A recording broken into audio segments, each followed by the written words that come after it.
Assalamualaikum warahmatullahi wabarakatuh. Terima kasih atas waktunya. Perkenalkan, nama saya Nurul Islaman, STMT NIDN 0211 018502. Saya adalah dosen teknik lingkungan dari Universitas Muhammadiyah Tasikmalaya.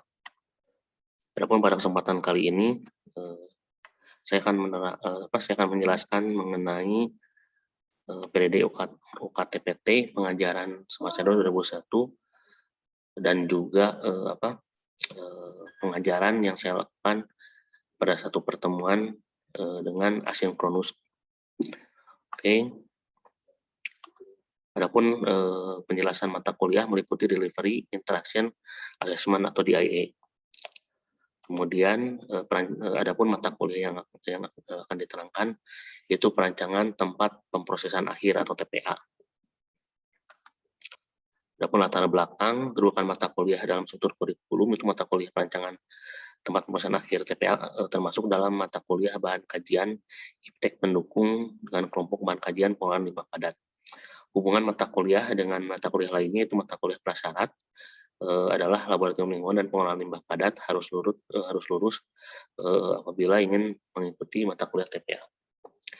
Kemudian inovasi metode pembelajaran yang dikembangkan untuk mendukung capaian pembelajaran. Selain metode tutorial oleh dosen dalam mata kuliah ini, saya juga dilaksanakan metode pembelajaran Student Centered Learning SCL yang berusaha melibatkan mahasiswa agar aktif dalam pembuatan tugas pribadi, kelompok diskusi, sharing, dan presentasi di kelas. Kemudian adapun deskripsi singkat mata kuliah rancangan tempat pemrosesan akhir atau TPA ini membahas tentang pengenalan desain lahan TPA, pemilihan lokasi TPA, fasilitas-fasilitas di TPA, teknik pengolahan air lindi, teknik pengolahan gas metan, penutupan lahan uruk, drainase, dan monitoring kualitas lingkungan. Kemudian tujuan pembelajaran mata kuliah rancangan tempat pemrosesan akhir adalah mahasiswa dapat melakukan pemilihan lokasi TPA dan perancang TPA. Jadi goals-nya adalah bisa melakukan pemilihan lokasi TPA dan perancangan TPA. Kemudian capaian pembelajaran atau learning outcome ada 9 poin, yaitu yang pertama, mampu menjelaskan pentingnya peran TPA sebagai bagian dari pengelolaan sampah perkotaan. Kemudian yang kedua, mampu menjelaskan definisi, tipe, proses, fasilitas, dan kriteria desain TPA. Yang ketiga, mampu memilih lokasi untuk TPA berdasarkan standar nasional dan internasional. Yang keempat, mampu menjelaskan proses desain TPA, termasuk operasional dan pemeliharaan, serta monitoring lingkungan. Yang kelima, mampu mengevaluasi kondisi existing TPA yang ada. Yang keenam, mampu merancang TPA. Yang ketujuh, mampu bekerja dalam tim. Yang kedelapan, mampu berkomunikasi secara efektif. Sedangkan yang 9, memiliki moral, etika, dan kepribadian yang baik dalam menyelesaikan tugas. Kemudian buat penilaian pada mata kuliah ini pertemuannya 16 kali, kehadiran minimal 75%, penilaian UTS 30%, penilaian UAS 35%, tugas dan presentasi 15%, kuis 10%, keaktifan di kelas adalah 10%. Kemudian materi pembelajaran atau pokok bahasan pada mata kuliah ini yaitu ada 9, yang pertama pendahuluan, yang kedua pemilihan lokasi TPA, yang ketiga fasilitas-fasilitas di TPA, yang keempat teknik pelapisan dasar lahan uruk saniter, yang kelima teknik pengolahan air lindi, yang keenam teknik pengolahan gas landfill LFG, yang ketujuh sistem penutupan lahan uruk drainase, yang kedelapan monitoring kualitas lingkungan, yang kesembilan penugasan perancangan TPA. Kemudian pustaka yang digunakan yaitu dari Profesor Tobanopoulos et al. Handbook of Solid Waste Management, McGraw Hill 2002. Kemudian dari Profesor Indra Manhori tahun 2010, teknik pembuangan akhir sampah. Yang ketiga adalah Profesor Indra Manhori, pengolahan sampah terpadu ITB. Kemudian ini pelaksanaan perkuliahan seperti yang sudah diselatkan tadi, ada 16 pertemuan. Yang pertama yaitu kelompok anak yang diharapkan mengetahui rencana pembelajaran dan pembagian tugas, kemudian menjelaskan kaitan TPA dengan pengolahan buangan padat. Bahan kajian atau materi ajar, kontak program, pendahuluan, review sistem pengolahan sampah, kota kawasan atau kota kawasan. Kemudian pertemuan kedua menjelaskan tentang pengertian TPA dan metode pembuangan sampah, jenis-jenis TPA, gangguan yang mungkin timbul di TPA, ketentuan umum dalam desain TPA, dan yang kelima adalah sarana dan prasarana TPA. Di sini juga bahan ajarnya itu pengertian dan desain TPA, atau pemberian tugas 1, pemilihan lokasi TPA. Kemudian minggu ketiga, keempat, kelima, dan keenam menjelaskan pertimbangan pemilihan lokasi TPA, tahapan penyaringan lokasi TPA, parameter penyaringan yang digunakan, metode pemilihan lokasi TPA. Yang ketujuh, memahami perencanaan TPA, fasilitas umum dan penunjang, memahami perencanaan TPA utama, sistem pembentukan dasar TPA. Kemudian yang ke minggu ke-8, ujian tengah semester. Ujian tengah semester semua materi di pertemuan 1 dan 7 tes tertulis. Kemudian pertemuan 9 menjelaskan dasar-dasar pengelolaan lindi, perhitungan debit lindi, metode pengelolaan lindi. Yang ke-10 dan 11 menjelaskan teknik pengelolaan gas TPA, perhitungan volume gas di TPA, metode pengelolaan gas di TPA.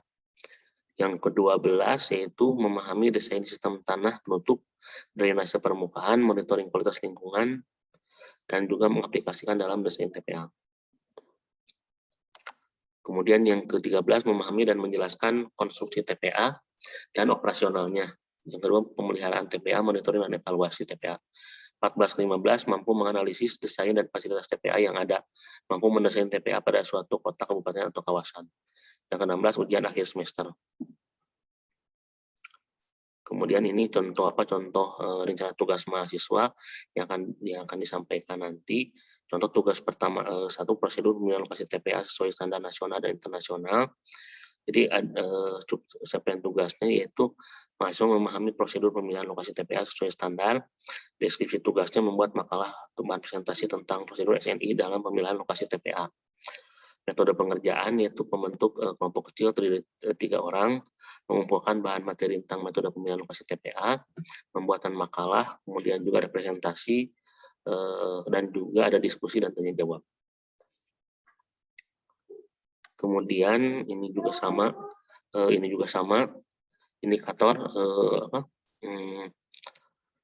adapun penilaian dari tugas ini itu makalah, kelengkapan dan sistematika laporan 30%, bahan presentasi 30%, kemudian juga performa presentasi bobot 40% gitu. Nah, kemudian ini saya akan menerangkan juga salah satu pertemuan dari TPA ini, itu pertemuan pada minggu ketiga, yaitu mengenai fasilitas atau sarana-sarana yang ada di TPA. Jadi di sini saya akan menerangkan ini fasilitas umum dan penunjang TPA. Jadi ini sudah masuk ke contoh pemberian materi yang bisa saya sampaikan. Yaitu saya memilihnya asinkronus, fasilitas umum dan penunjang TPA. Di sini bisa dilihat bahwa rencana pelaksanaan TPA seperti ini di sini sudah terdapat 1 sampai 13 poin mengenai sarana prasarana apa saja yang harus ada di TPA.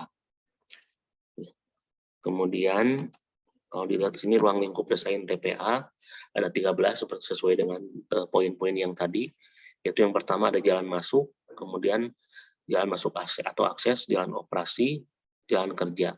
Kemudian bangunan penunjang ada pagar, taman atau zona hijau, kemudian ada kantor TPA, kemudian hanggar atau untuk alat berat, laboratorium, bengkel, tempat cuci, kemudian penyediaan air bersih dan listrik. Yang ketiganya rancangan unit pengolahan sampah, kemudian yang keempatnya perhitungan debit air lindi. Pipa penyaluran lindi, yang kelimanya, yang keenam pengolahan lindi, yang ketujuh perhitungan struktur, yang kedelapan sumur uji, yang kesembilan alat berat, yang ke-10 pengolahan gas, yang ke-11 zona penyangga, yang ke-12 jembatan timbang, yang ke-13 adalah drainase. Drainase di sini menjadi 3 lagi, drainase kemudian juga drainase sel dan drainase pematusan. Kemudian di sini ada untuk pintu gerbang, jadi salah satu sarana prasarana itu pintu gerbang, pagar, dan papan nama. Jadi fasilitas pintu gerbang ini ketentuannya yaitu tinggi 4,2 sampai 5 meter. Kemudian lebar pintu dapat dilalui 2 truk 2 arah. Terdapat logo PUPR dan kotak untuk kabupaten. Kemudian desain mengandung ciri khas kota atau kabupaten itu akan lebih bagus. Jadi contohnya seperti gambar di sebelah kanan itu. Kemudian ada pun papan nama, isi papan nama untuk TPA sampah ini ada pengelola, logo PU, kemudian juga kota atau kabupaten, dan alamat TPA sampah. Dipasang di dekat pintu masuk atau depan kantor, terdapat ornamen penghias. Itu akan lebih baik lagi. Kemudian setelah pintu gerbang juga ada fasilitas pagar. Fasilitas pagar juga materialnya pagar tanaman, bisa pagar tanaman atau kawat berduri. Untuk kawat berduri jarak antar kawat 20-25 cm dan dipasang 2 silang antar tiang. Kemudian mengelilingi seluruh kawasan TPA sampah. Umur teknis 20 tahun di sini itu idealnya si pagar tadi harus bisa menjaga TPA tadi selama itu. Jadi kalau rusak ya harus diperbaiki. Kemudian memuat tulisan dilarang masuk kecuali operator TPA sampah. Fungsi melindungi TPA sampah dari ancaman gangguan luar, binatang ternak, dan lain-lain, dan batas area TPA sampah akan lebih jelas apabila ada pagar. Kemudian pos jaga difungsikan sebagai kontrol keluar masuknya truk atau kendaraan yang masuk ke area TPA sampah. Dalam merencanakan pos jaga harus memenuhi kriteria sebagai berikut. 1. Mampu menampung minimal 1 orang operator penjaga. Yang kedua, luas bangunan 4-9 meter persegi. Pos jaga bisa menjadi satu dengan gapura atau terpisah. Bila tergabung dengan gapura, pos jaga harus disesuaikan dengan ciri khas daerahnya. Kemudian untuk konstruksi, gunakan juga mutu beton K175, mutu besi tulangan U24, tulang utama dengan diameter sekitar 12.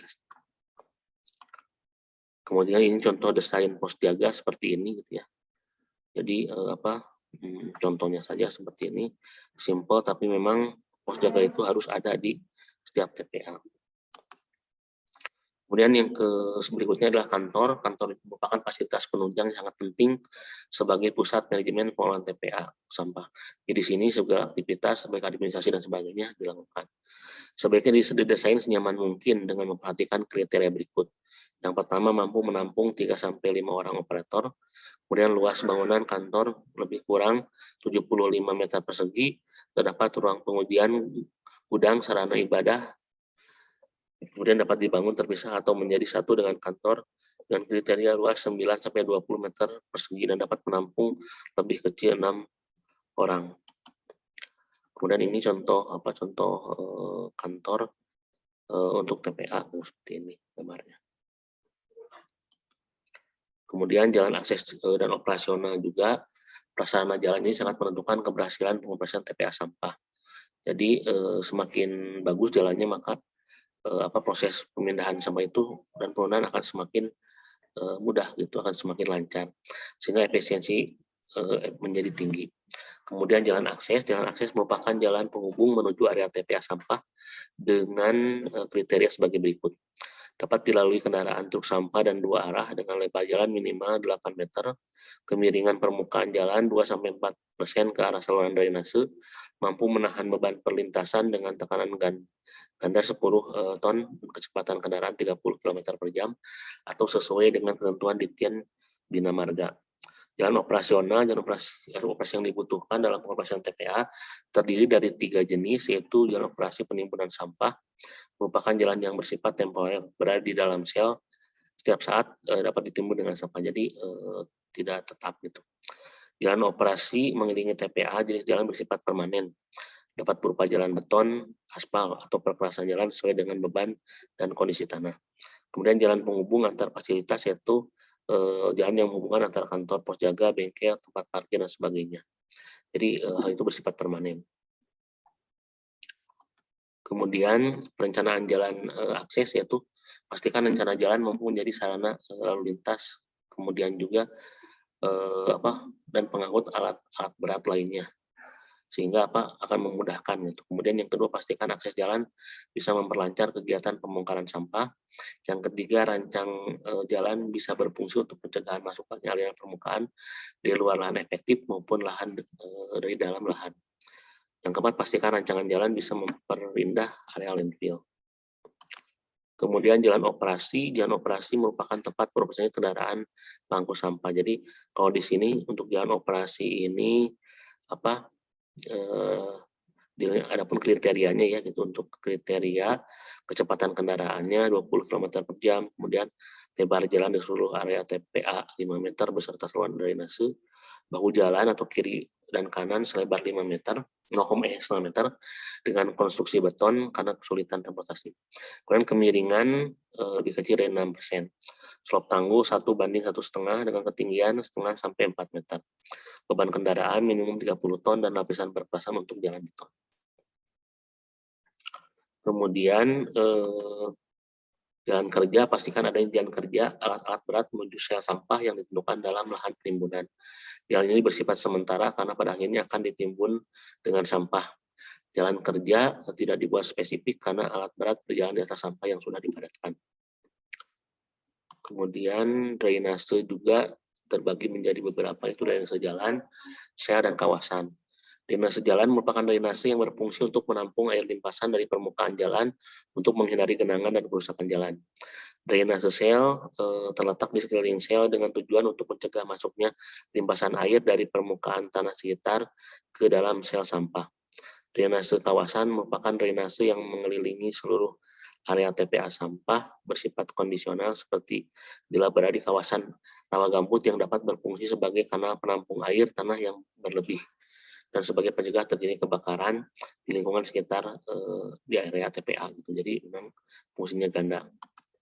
Kemudian perencanaan drainase, yaitu pastikan perencanaan drainase bisa menampung limpasan air dari luar area dan permukaan landfill, sehingga hanya sedikit air yang tersap dalam sel sampah. Kemudian buat rancangan pola aliran disesuaikan dengan kondisi topografis tepat setelah pembentukan tapak TPA selesai dilaksanakan. Yang ketiga, jalur saluran direncanakan terletak pada bagian kiri atau kanan jalan serta sekeliling TPA. Bentuk saluran yang paling ekonomis berdasarkan kondisi lahan. Yang kelima, perkeras dinding saluran dengan pasangan batu kali atau beton mutu K100, K175 agar tidak terjadi longsor. Yang keenam, hitung dimensi saluran drainase dengan dasar menghitung intensitas curah hujan. Jadi dasarnya itu intensitas curah hujan. Kemudian adapun dimensi saluran untuk geometrik penampang saluran itu seperti ini gitu ya, bisa dilihat. Jadi disesuaikan saja dengan curah hujan dan kondisi TPA. Kemudian ada yang selanjutnya itu jembatan timbang. Jembatan timbang berfungsi untuk menghitung berat sampah yang masuk ke TPA dengan ketentuan sebagai berikut. Lokasi dekat dengan kantor atau pos jaga dan terletak pada jalan masuk TPA. Yang kedua, timbangan mampu menahan beban minimal 10-20 ton atau tergantung pada tonase terbesar truk sampah yang digunakan. Lebar jembatan timbang minimal 3,5 meter, fondasi atau abutmen berupa konstruksi beton bertulang K225. Dapat dikombinasikan dengan jenis fondasi lainnya bila perlu. Jembatan timbang wajib dan untuk TPA dengan timbulan sampah lebih besar 5 ton per hari. Kemudian ini adalah komponen jembatan timbang, ada indikator timbangan, ada external display, load cell, CPU, platform jembatan timbang, dan kamera. Jadi ini fungsinya itu contoh aja digunakan untuk membaca dan mengetahui berat dari truk sampah, truk dan beban yang ditimbang. Kemudian ini untuk display tambahan untuk monitor hasil baca indikator timbangan bagi para sopir. Kalau ini itu CPU, software untuk menyimpan data. Gitu. Kemudian ini terbuat dari plat besi khususnya untuk alat timbang dan telah disertifikasi. Gitu. Kemudian juga ini monitoring proses gitu kamera. Kemudian ini skema operasional jembatan timbang seperti ini, secara umum seperti ini. Gitu. Kemudian perencanaan jembatan timbang dalam tempat pemrosesan akhir sampah digunakan mengukur jumlah sampah yang masuk setiap hari. Jembatan timbang merupakan indikator gitu ya, sehingga dalam perencanaan menggunakan spesifikasi teknik dan pabrikan. Jembatan timbang dirancang sebagai berikut. Ditempatkan pada sisi kanan jalan masuk sehingga tidak bertemu arus dengan truk yang keluar dari TPA. Yang kedua, ditempatkan setelah gerbang lokasi TPA. Yang ketiga, memiliki akses ganda untuk masuk ke jembatan timbang dan jalan bypass. Yang keempat, kapasitas jembatan timbang lebih rendah dibandingkan berat truk dan sampah yang diangkut. Yang kelima, memiliki struktur yang kuat sehingga tidak mudah mengalami kerusakan. Yang keenam, ketinggian atap mempertimbangkan ketinggian truk mengangkut dan kelebihan sampah. Yang ketujuh, dihubungkan dengan sistem pencatat secara elektronik untuk menghindarkan terjadinya kesalahan dalam pencatatan. Yang kedelapan, memiliki sistem penerangan yang cukup untuk antisipasi sistem kerja malam hari. Yang sembilan, proses direncanakan dengan kemampuan 50 ton dengan sistem komputer. Kemudian ini jembatan timbang tipe pit type, kemudian jembatan timbang pitless type gitu. Ada dua macam seperti ini yang pit type, ini pitless type. Kemudian yang kedua, instalasi pengolahan lindi atau IPL. Instalasi pengolahan lindi atau IPL terdiri dari beberapa unit kolam yang pada umumnya terdiri dari kolam aerobik, anaerobik, aerobik, fakultatif, naturasi, dan wetland. Perencanaan kolam IPL ini, langkah-langkah perencanaan kolam IPL sebagai berikut. Yang pertama, hitung debit lindi dengan menggunakan pendekatan luas lahan dan curah hujan.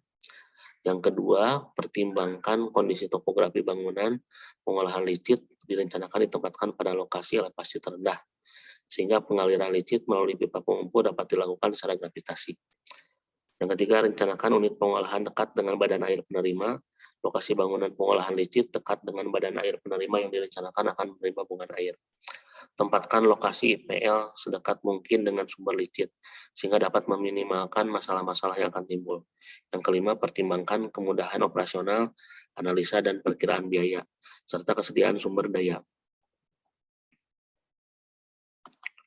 Kemudian lapisan dasar atau linier untuk melindungi lingkungan dari pencemaran yang ditimbulkan oleh lindi gitu atau licit, maka diperlukan lapisan dasar yang kedap air pada sel sampah. Beberapa ketentuan yang harus diperhatikan dalam merancang sistem pelapis dasar atau linear TPA diantaranya adalah yang pertama, lapisan dasar TPA harus kedap air sehingga lindi terhambat meresap ke dalam tanah dan tidak mencemari air tanah. Adapun koefisien permeabilitas lapisan dasar TPA harus lebih kecil dari 10⁻⁻⁶ cm per detik. Lapisan dasar kedap air dapat dilakukan dengan cara melapisi dasar TPA dengan tanah lempung yang dipadatkan atau 30 cm x 2 atau geomembran setebal 1,5 sampai 2 mm tergantung pada kondisi tanah. Adapun kriterianya seperti ini gitu ya. Bisa dilihat. Kemudian dasar TPA harus dilengkapi saluran pipa pengumpul lindi dan kemiringan minimal 2% ke arah saluran pengumpul maupun penampung lindi. Pembentukan dasar TPA harus dilakukan secara bertahap sesuai dengan urutan zona atau blok dengan urutan pertama sedekat mungkin ke kolam pengolahan lindi. Bila menurut desain perlu digunakan geosintesis seperti geomembran, geotekstil, non-woven, geonet, dan sebagainya. Pemasangan bahan ini hendaknya disesuaikan spesifikasi teknik yang telah direncanakan dan dilaksanakan oleh kontraktor yang berpengalaman dalam bidang ini. Ini adalah papir dasar tanah TPA dengan geomembran dan tanah lempung gitu seperti ini. Jadi ada dua tanah dasar, tanah lempungnya 30 x 2 gitu. Seperti ini. Jadi mudah-mudahan dengan ini si licit atau lindinya tidak merembes ke dalam tanah dan mencemari air tanah. Sumur uji juga perlu gitu ya, berfungsi memantau kemungkinan terjadinya pencemaran lindi atau licit terhadap air tanah di sekitar TPA dengan ketentuan sebagai berikut. Minimal terdapat 3 sumur uji di area TPA. Lokasi sumur uji minimum 1 di hulu dan 2 di hilir TPA sampah sesuai dengan aliran air tanah dengan jarak TPA berkisar 10-20 meter. Untuk kedalaman sumur uji yaitu 20-25 meter dengan luasan 1 meter persegi atau untuk kedalaman menyesuaikan dengan kedalaman air tanah. Kemudian untuk sumur uji dari bus beton digunakan diameter 1 cm dengan ketebalan 15 cm. Bus beton yang ada di bawah permukaan tanah dilubangi dengan lubang 5 cm dengan jarak masing-masing lubang 50 cm. Dan juga sama, jadi sumur uji juga sangat diperlukan, jadi minimalnya itu ada 3, semakin banyak itu semakin lebih baik karena sumur uji ini bisa melihat kondisi air tanah gitu ya, untuk pemeriksaan air tanah apakah tercemar lindi atau tidak. Perencanaannya yaitu langkah kegiatan sumur uji, tentukan titik-titik rencana lokasi sumur uji dengan menggunakan site plan, layout dari rencana pemanfaatan lahan.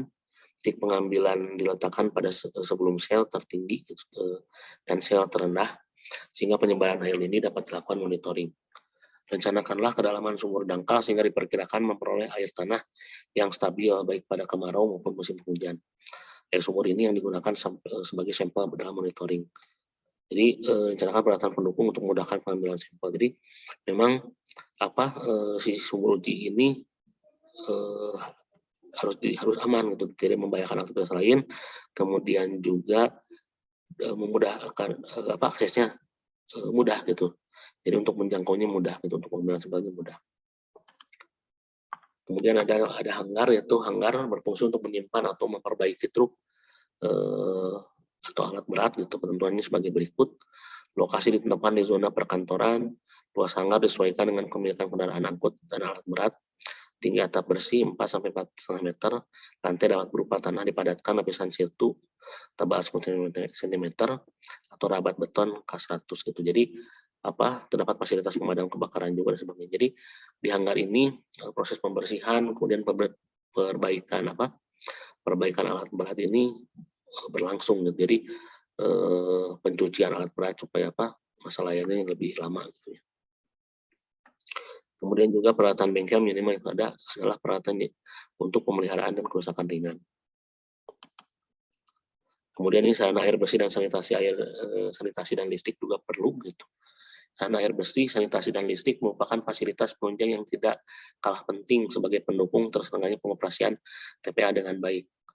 Adapun kriteria yang harus dipenuhi dalam pengadaan sarana tersebut yaitu mampu menyediakan air bersih untuk 10 orang operator yang dilengkapi dengan menara air. Penyediaan air bersih ini dapat diperoleh dari PDAM, mata air sekitar, TPA, atau pembuatan sumur bor. Yang B, mampu mengolah air limbah domestik yang dihasilkan oleh 10 orang dan berteknologi tangki septik. Kemudian C, mampu menyediakan listrik bersumber PLN, generator set biogas atau sel surya, dan terdapat genset kapasitas 5 kVA untuk menjaga kontinuitas saat sumber listrik padam, terutama untuk kantor dan peralatan elektronik jembatan timbang. Jadi itu penting, sangat pentingnya.